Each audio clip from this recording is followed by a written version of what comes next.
karena ada agenda juga tetap pada petani, sehingga mohon izin untuk ngomong lebih dulu. Pertama, kita mulai fokus pada solusi yang harus dilakukan baik alumni ataupun HMI. Dan yang sudah kita bahas kemarin dari Lokakarya dan hari ini adalah titik temu untuk solusi secara bersama. Salah satu yang coba saya turunkan di forum ini adalah mentoring sistem kepada adik-adik HMI. Pertama dari sisi target pencapaian jumlah kader, karena itu akan menentukan target pencapaian jumlah komisaris. Sehingga semakin banyak jumlah kader, semakin banyak partisipasi, semakin banyak kegiatan, itu adalah bentuk produktivitas kita, spirit untuk eksistensi. Kalau eksistensinya ada, saya rasa progres pada wilayah pentingnya sekretariat itu akan berjalan.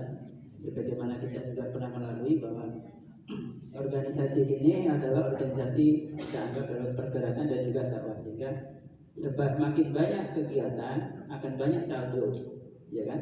Jadi jangan mencari saldo tanpa ada kegiatan, jadi tidak mungkin.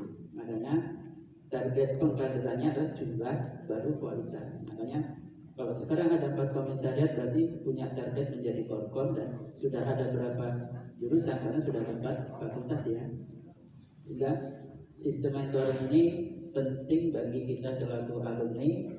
Tentu di sini ada yang memiliki kemampuan secara waktu, secara finansial dan juga secara konsep, sehingga kita bisa berkolaborasi pada satu kebutuhan bersama untuk yang saat ini, jangka pendek, jangka menengah, dan jangka panjang, sehingga terukur kemudian jelas targetnya. Karena tidak semua adik-adik di sini akan hidup sebagai happy terus, tetapi selalu bahwa setiap kepengurusan targetnya adalah 1 tahun.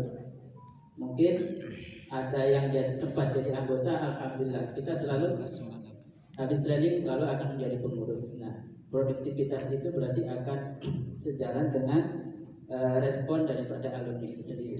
Makanya walaupun sedikit orang, ya berarti itu menjadi salah satu target kita.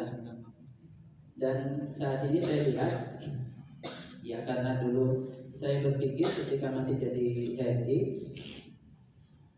pikiran itu sudah ada, cuma kita tidak bisa mengevaluasi sebelum kemudian kita purna dan hari ini sudah menjadi alumni. Salah satu yang bisa kita lakukan saat ini adalah banyaknya alumni yang berhadir itu adalah bentuk mentoring yang harus diterima oleh adik-adik. Jadi jangan menganggap itu intervensi, karena kalau itu dianggap intervensi berarti kalian tidak butuh. Ya, bahwa ini adalah pendidikan non formal HMI, karena formalnya itu sudah menjadi ranah PTL atau yang kemarin disampaikan oleh Kak Iqbal. Tugas kita alumni di sini kepada adik-adik terumbu adalah bagaimana tugas fungsi perkadaan non formalnya itu jalan. Memperbanyak kegiatan akan memperbanyak jumlah partisipan calon anggota. Dengan demikian penting untuk kegiatan-kegiatan yang sifatnya sosial itu dilakukan. Bisa kemitraan dengan pengurus masjid atau organisasi lain. Makanya kita fokus saja pada solusi untuk sekretariat ini menjadi satu kebutuhan, tetapi jangka pendeknya apa? Jangka pendeknya adalah bikin kegiatan banyak-banyak supaya banyak saldo, sehingga tidak harus beli tapi bisa kontrak. Karena apa? Tugas kegiatan kita bukan permanen, tapi adalah berjalan. Kalau kita berjalan, insya Allah cukup lemari punya tempat. Kegiatan kita tidak harus itu. Karena apa?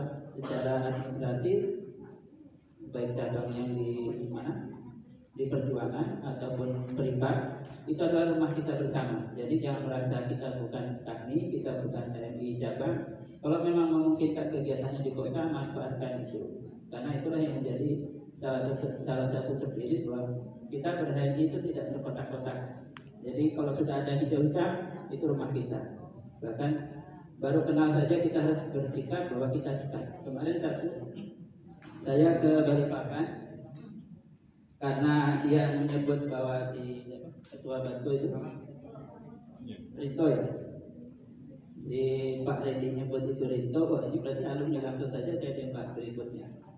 Pemilik Uniba itu adalah alumni dan dia menyatakan betul. Jadi saat ini komunikasinya sudah bukan lagi kepada Pak Redi, tapi kepada Redi. Jadi hal-hal seperti ini harus kita hidupkan kembali, bahwa kader kepada alumni tidak ada batas. Yang membatasi mungkin kita perlu janjian karena waktunya harus bersinergi. Jadi saran saya, kalau untuk masalah sekretariat kembali menjadi tanggung jawab proses kaderisasi non formalnya diaktifkan. Jadi tidak bisa menjadi dasar bahwa mengeluh karena tidak punya komisariat, tidak bisa. Karena kita semua berproses dengan jalan yang sama. Itu salah satu solusi. Jadi kalau kita punya target secara komisariat nanti mau menjadi 5, 6, 7 dan seterusnya, berarti sistem mentoringnya harus jalan. Contohnya di etik, siapa yang ditunjuk sebagai mentoring kaderisasi, baik itu jarak langsung ataupun jarak jauh. Saya rasa akan dari Grid, baik secara daring, online ataupun pas kunjungan itu selalu monitoring di luar.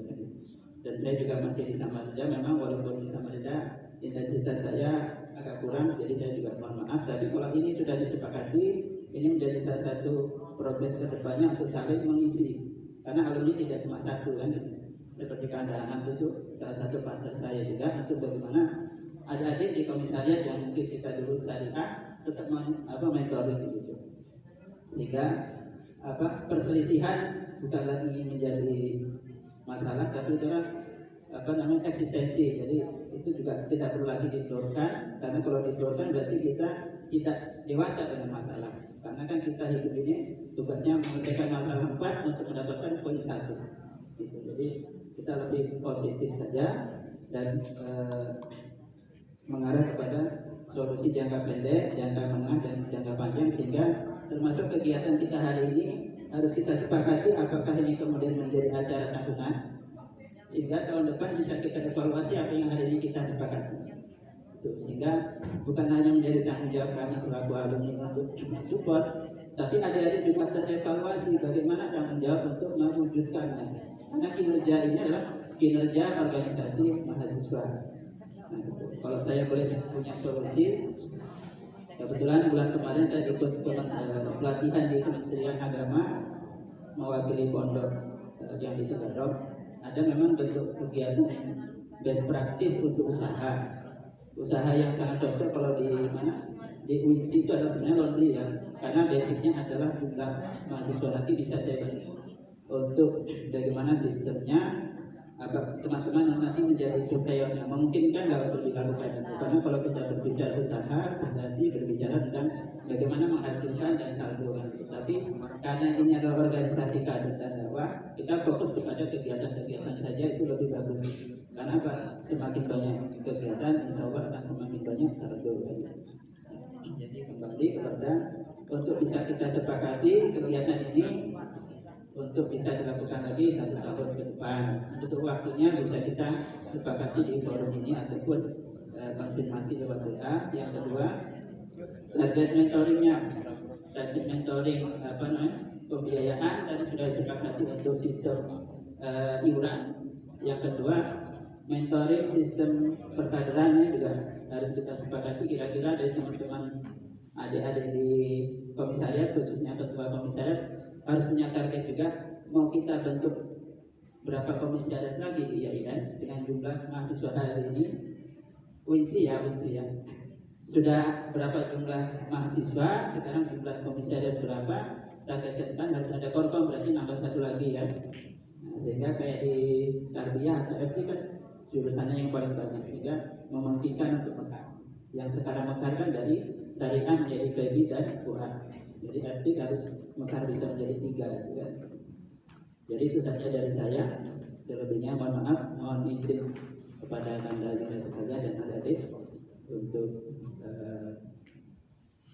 keluar atau istilahnya ada kegiatan lain yang kebetulan saya memperhatikan, jadi tidak bisa ada kegiatan.